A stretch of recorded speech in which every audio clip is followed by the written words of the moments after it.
भाजपा का पंजाब के मुख्यमंत्री पर निशाना, कहा भगवंत मान का गुनाह माफी लायक नहीं।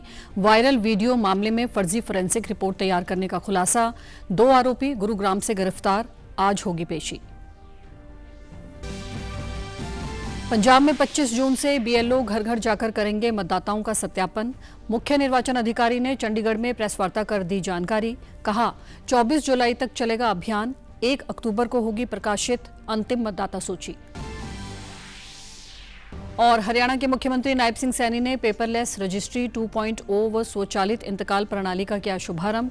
बोले रजिस्ट्री होते ही स्वतः हो जाएगा इंतकाल, दोनों पक्षों के लिए ई-केवाईसी अनिवार्य।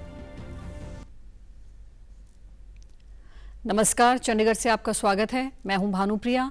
अब समाचार विस्तार से। भाजपा ने पंजाब के मुख्यमंत्री भगवंत मान पर बेअदबी से जुड़े कथित वायरल वीडियो को लेकर निशाना साधा है। भाजपा नेता मनजिंदर सिंह सिरसा ने कहा कि भगवंत मान का गुनाह माफी करने लायक नहीं है और श्री अकाल तख्त साहिब ने मुख्यमंत्री को सिख समुदाय से बाहर कर दिया है। सिरसा ने कहा कि इस मामले में अरविंद केजरीवाल भी शामिल हैं। भर में सिखों के मन में रोष है, बड़ी पीड़ा है। कोई भी सिख किसी भी प्रकार की गुरु साहिबानों की बेअदबी बर्दाश्त नहीं कर सकता। भगवंत मान जो उन्होंने पाप किया है वो ना माफ करने योग्य है। इसके पश्चात अकाल तख्त साहिब ने 15 जून 2026 को भगवंत मान को गुरु दोखी और खालसा पंथ का विरोधी बताते हुए सिख कौम से निष्कासित कर दिया और सारी दुनिया भर के सिखों को आदेश दिया कि अकाल तख्त के आदेश अनुसार इससे कोई सिख नाता नहीं रखेगा।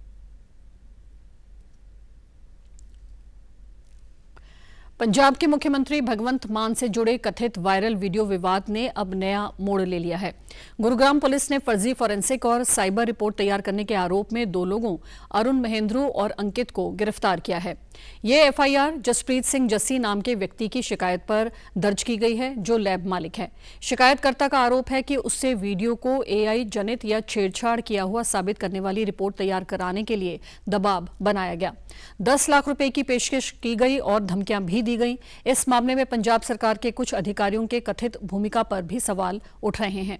गुरुग्राम पुलिस ने मामले को गंभीरता से लेते हुए जांच शुरू कर दी है। पुलिस डिजिटल साक्ष्यों, mobile phone, laptop, server, CCTV footage, email, WhatsApp chat, call record और वित्तीय लेन देन की जांच कर रही है। पुलिस का कहना है कि फोरेंसिक जांच और डिजिटल साक्ष्यों से छेड़छाड़ करने वालों के खिलाफ कानून के अनुसार सख्त कार्रवाई की जाएगी। पंजाब में मुख्यमंत्री भगवंत मान के खिलाफ विरोध के स्वर तेज होते दिखाई दे रहे हैं। 15 जून को श्री अकाल तख्त साहिब द्वारा जारी आदेश के बाद बठिंडा जिले के कई गांवों में मुख्यमंत्री के खिलाफ पोस्टर लगाए गए। गांव मंडी कला सहित विभिन्न स्थानों पर गुरुद्वारों के बाहर लगाए गए इन पोस्टरों में सिख संगत से मुख्यमंत्री भगवंत मान का बहिष्कार करने की अपील की गई है। वहीं कई गांवों में मुख्यमंत्री के फ्लैक्स बोर्ड और पोस्टर फाड़े जाने की भी खबरें हैं। इस घटनाक्रम के बाद राज्य की सियासत में एक बार फिर हलचल तेज हो गई है। पंजाब भाजपा अध्यक्ष केवल सिंह ढिल्लों ने राज्य को नैतिक और संवैधानिक संकट से गुजरता बताया।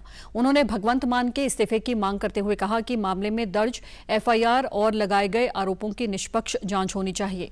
भाजपा नेता सुनील जाखड़ ने भी आम आदमी पार्टी की आलोचना की। सब तो गंभीर नैतिक ਅਤੇ ਸੰਵਿਧਾਨਿਕ ਸੰਕਟ ਵਿੱਚੋਂ ਨਿਕਲ ਰਿਹਾ ਹੈ। ਸ੍ਰੀ ਅਕਾਲ ਤਖਤ ਸਾਹਿਬ ਵੱਲੋਂ ਗੁਰੂ ਦੋਖੀ ਅਤੇ ਪੰਥਕ ਵਿਰੋਧੀ ਐਲਾਨੇ ਜਾਣ ਤੋਂ ਬਾਅਦ ਵੀ ਭਗਵੰਤ ਮਾਨ ਕੁਰਸੀ ਨੇ ਨਾਲ ਚੁੰਬੜੇ ਹੋਏ। ਮੁੱਖ ਮੰਤਰੀ ਪੰਜਾਬ ਵੱਲੋਂ ਪਹਿਲਾਂ ਸਾਡੇ ਗੁਰੂ ਸਾਹਿਬਾਨਾਂ ਦਾ ਅਪਮਾਨ ਕੀਤਾ ਗਿਆ ਅਤੇ ਬਾਅਦ ਵਿੱਚ ਸਾਡੇ ਸਰਵ ਉੱਚ ਸਥਾਨ ਸ੍ਰੀ ਅਕਾਲ ਤਖਤ ਦੀ ਬੇਅਦਬੀ ਕੀਤੀ ਗਈ। ਅਸੀਂ ਪਹਿਲਾਂ ਵੀ ਕਿਹਾ ਸੀ कि मुख्यमंत्री ਨੂੰ अपना इस्तीफा दे के अकाल तख्त के सामने भुल बख्शा लेनी चाहिए है। शिरोमणि अकाली दल के वरिष्ठ नेता बिक्रम सिंह मजीठिया ने मुख्यमंत्री भगवंत मान के कथित विवादित वीडियो मामले में सरकार की लैब रिपोर्ट पर सवाल उठाते हुए आरोप लगाया कि रिपोर्ट तैयार करने वाले विशेषज्ञ नहीं हैं और संबंधित व्यक्ति जसप्रीत की जान को खतरा है। उन्होंने दावा किया कि साइबर क्राइम विंग के एक अधिकारी ने जसप्रीत को 10 लाख रुपए दिए थे तथा इस मामले की निष्पक्ष जांच होनी चाहिए। वहीं कांग्रेस विधायक सुखपाल सिंह खैरा ने भी मुख्यमंत्री के इस्तीफे की मांग दोहराते हुए आरोप लगाया कि कथित बेअदबी रग्बी वीडियो मामले में फर्जी फोरेंसिक रिपोर्ट तैयार कराने के लिए रिश्वत दी गई। एक बंदा फोरेंसिक दा ओदा नाम है जसप्रीत सिंह जस्सी कहंदे ओनू, ओदी अज जान खतरे च है। ओदे नाल साइबर क्राइम दे एक SP साहब ने उन्हां ने मीटिंग की और मीटिंग करके 10 लाख रुपया ओनू फड़ाया गया और ओनू कहा गया कि ये रिपोर्ट तैयार करके दे भगवंत मान दी कि ये ਜਿਹੜੀ वीडियो ਜਿਹੜਾ ਜਿਹਦੇ ਜ਼ਿਕਰ ਜਥੇਦਾਰ ਸਾਹਿਬ ਨੇ ਕੀਤਾ ਕਿ ਇਹ ਵੀਡੀਓ ਸੱਚੀ ਹੈ, ਤੂੰ ਇਸ ਨੂੰ ਝੁਟਲਾ ਦੇ ਕਿ ਇਹ ਵੀਡੀਓ ਫੇਕ ਹੈ। ਪੰਜਾਬ ਦੀ ਸਰਕਾਰ ਨੇ ਲੁਧਿਆਣੇ ਤੋਂ ਪੁਲਿਸ ਵਾਲਿਆਂ ਦੀ ਡਿਊਟੀ ਲਾਈ ਆ ਕਿ ਜਾ ਕੇ ਲੱਭ ਕੇ ਕੋਈ ਫਰਜ਼ੀ ਫੋਰੈਂਸਿਕ ਲੈਬ ਉਹਨੂੰ ਲੈ ਕੇ ਆਓ ਉਥੋਂ ਰਿਪੋਰਟ, ਤਾਂ ਜੋ ਅਸੀਂ ਭਗਵੰਤ ਮਾਨ ਨੂੰ ਲੋਕਾਂ ਦੀ ਕਚਹਿਰੀ ਵਿੱਚ ਸੱਚਾ ਸਾਬਤ ਕਰ ਸਕੀਏ।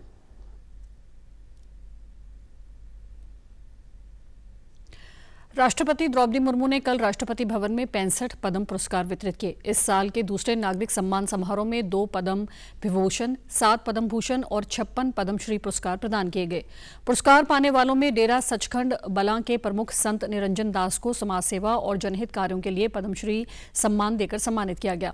वह करीब 70 वर्षों से दुनिया भर में गुरु रविदास की शिक्षाओं का प्रसार कर रहे हैं। वहीं चंडीगढ़ के पूर्व DIG इंद्रजीत सिंह सिद्धू को स्वच्छता सेवा के लिए राष्ट्रपति द्रौपदी मुर्मू ने पद्मश्री से सम्मानित किया। पूर्व IPS अधिकारिक सेवानिवृत्ति के बाद सुबह का समय चंडीगढ़ की स्वच्छता के लिए समर्पित करते आ रहे हैं। स्वच्छता के प्रति अपनी दृढ़ प्रतिबद्धता के IPS अधिकारी ने देश भर से प्रशंसा अर्जित की है। इनके अलावा भारतीय महिला क्रिकेट टीम की कप्तान व पंजाब की खिलाड़ी हरमनप्रीत कौर, दिवंगत फिल्म अभिनेता धर्मेंद्र को पद्म अवार्ड देकर प्रदान किए गए। इनके अलावा हरियाणा से भारतीय महिला हॉकी टीम की पूर्व कप्तान व गोलकीपर सविता पुनिया और पानीपत निवासी हथकरघा के माहिर खेमराज सुंदरियाल को पद्मश्री अवार्ड से नवाजा गया। इस दौरान फिल्म अभिनेता R माधवन पद्मश्री और उभरती गायिका अलका याग्निक पद्म भूषण से सम्मानित किया गया। राष्ट्रपति भवन में आयोजित हुए इस कार्यक्रम के दौरान उपराष्ट्रपति CP राधाकृष्णन, प्रधानमंत्री नरेंद्र मोदी, गृह मंत्री अमित शाह और कई अन्य केंद्रीय मंत्री, राजनीतिक नेता और सम्मानित व्यक्ति उपस्थित रहे। केंद्रीय गृह मंत्री ने पद्म पुरस्कार विजेता हस्तियों के लिए रात की दावत का आयोजन किया। इस दौरान उन्होंने इन विजेता हस्तियों के साथ बातचीत की और विचारों का आदान प्रदान भी किया। जब भी आपकी जर्नी में कोई अवार्ड्स मिलता है, कुछ भी एक्स्ट्रा एडिशनल चीज़ें ऐड होती है, तो आपको हमेशा वो जर्नी याद आती है कि आपने खेलना क्यों स्टार्ट किया और कब स्टार्ट किया। तो एक वो टाइम था कि मुझे घर से बाहर निकलने में भी डर लगता था। हॉकी खेलना तो बहुत दूर की बात थी और आज मुझे राष्ट्रपति भवन में अपनी फैमिली के साथ जाना है, तो डेफिनेटली मेरे लिए बहुत बड़ी चीज़ है। सब बहुत खुश हैं और मेरी फैमिली के लिए भी बहुत बड़ी बात है। पंजाब में चल रही स्पेशल इंटेंसिव रिवीजन यानी SIR प्रक्रिया को लेकर आज चंडीगढ़ स्थित पंजाब भवन में प्रदेश की मुख्य निर्वाचन अधिकारी आनंदिता मित्रा ने प्रेस वार्ता कर अभियान की रूपरेखा साझा की। इसके बाद प्रेस वार्ता कर उन्होंने बताया कि पात्र मतदाताओं के नाम शामिल करने और कमियों को दूर करने के लिए व्यापक स्तर पर कार्य किए जा रहे हैं। उन्होंने कहा कि 25 जून से घर घर गन्ना का अभियान शुरू किया जा रहा है, जो 24 जुलाई तक चलेगा। अब तक प्रदेश में 86% से ज्यादा मतदाताओं की मैपिंग पूरी हो चुकी है। उन्होंने कहा कि 24,453 BLO घर घर जाकर गणना प्रपत्र वितरित करेंगे और उनका सत्यापन करेंगे। 3 अगस्त को प्रारूप मतदाता सूची प्रकाशित होगी और 2 सितंबर तक इसमें दावे और आपत्तियां दर्ज की जा सकेंगी। 28 सितंबर तक इनका निपटारा करने के बाद 1 अक्टूबर को अंतिम मतदाता सूची प्रकाशित की जाएगी।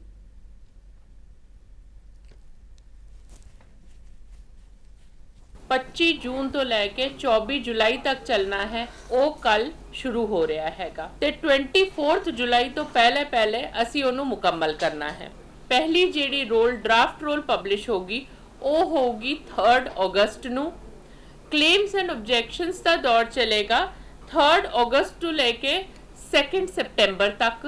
नोटिस पीरियड होगा 3 अगस्त तो ही लैके 28 सितंबर तक ते फाइनल पब्लिकेशन ऑफ रोल दी अंतिम प्रकाशना 1 अक्टूबर नू होगी। चंडीगढ़ में आज भाजपा की ओर से पार्टी कार्यालय कमलम में 25 जून 1975 को लगाए गए आपातकाल की वर्षगांठ पर प्रेस वार्ता की गई।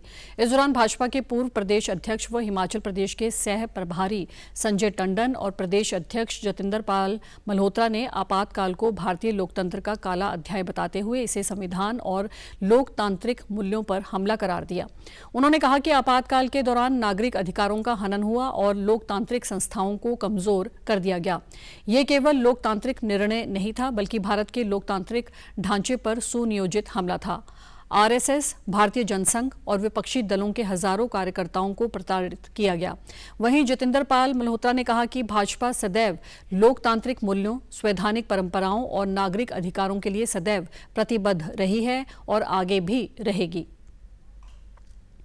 ने संविधान को बदलने का, एक संविधान का संशोधन करने का प्रयास किया, जिसके अंदर प्रधानमंत्री, राष्ट्रपति, उपराष्ट्रपति और लोकसभा के स्पीकर के ये 4 लोगों का इलेक्शन वो किसी भी न्यायपालिका के अंतर्गत क्वेश्चन मार्क में आ ही नहीं सकता, ऐसा उन्होंने लॉ पास करने का प्रयास उस समय किया।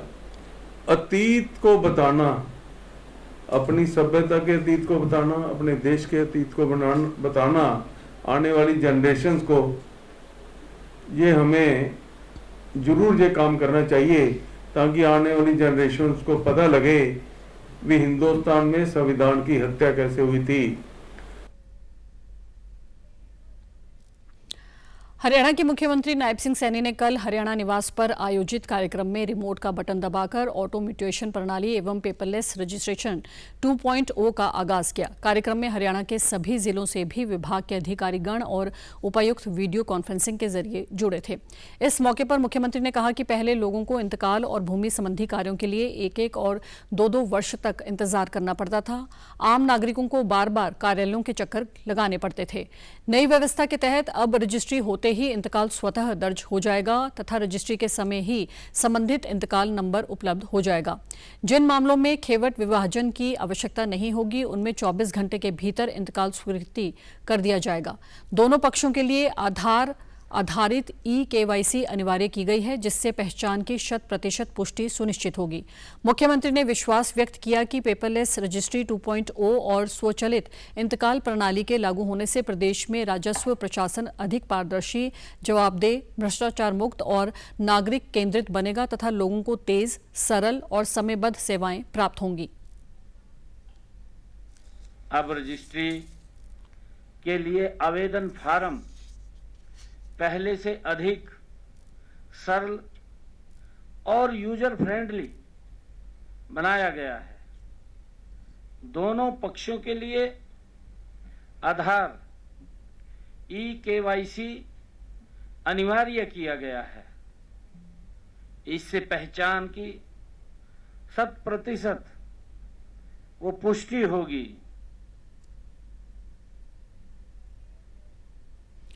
मुख्यमंत्री ने बताया कि दस्तावेजों के सत्यापन के लिए QR कोड आधारित व्यवस्था लागू की गई है। अब पासपोर्ट की तरह रजिस्ट्री की अपॉइंटमेंट भी तत्काल श्रेणी में भी प्राप्त की जा सकेगी। आवश्यकता पड़ने पर अतिरिक्त ई-स्टाम्प पेपर जोड़ने की सुविधा भी उपलब्ध होगी।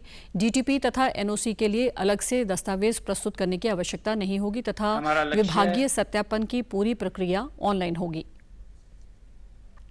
सरकारी कार्यालयों के चक्कर न काटने पड़े, उनकी समस्या वो जो डिजिटल के माध्यम से, जो डिजिटल में क्रांति आई है, उसके माध्यम से उसका सरलीकरण किया गया है। उन्हें नागरिक सेवाओं का लाभ अब डिजिटल माध्यम से ही घर बैठे मिल रहा है। केंद्रीय रेल राज्य मंत्री रवनीत सिंह बिट्टू आज पंजाब अनुसूचित जाति आयोग के समक्ष पेश हुए और संगरूर में पुलिस से हुई झड़प व जाति सूचक टिप्पणी मामले में अपना पक्ष रखा। पंजाब एससी आयोग की ओर से बिट्टू को इससे पहले 2 बार समन भेजे गए थे और उन्होंने वकीलों के माध्यम से अपना पक्ष रखा था। इस दौरान उन्होंने कहा कि संगरूर दौरे के दौरान एक मंत्री के रूप में उनकी टिप्पणी विवादास्पद थी, जिसके लिए उन्होंने माफी मांग ली थी और घटना का वीडियो भी अकाउंट से हटा दिया गया था। आयोग ने उनका पक्ष सुनने के बाद उन्होंने धार्मिक सजा भी सुनाई है। इसके तहत उन्हें 4 स्थानों श्री दरबार साहिब, फिलौर स्थित डेरा ब्रह्मदास, भगवान वाल्मीकि का डेरा रामतीर्थ और डेरा बल्ला में माथा टेककर आशीर्वाद लेना होगा। और आप हमारे समाचार YouTube channel DD news Chandigarh, Facebook DD news Chandigarh और सोशल मीडिया एक्स व डीडी न्यूज CHD पर भी देख सकते हैं। इसी के साथ चंडीगढ़ से समाचारों का सिलसिला समाप्त होता है। नमस्कार।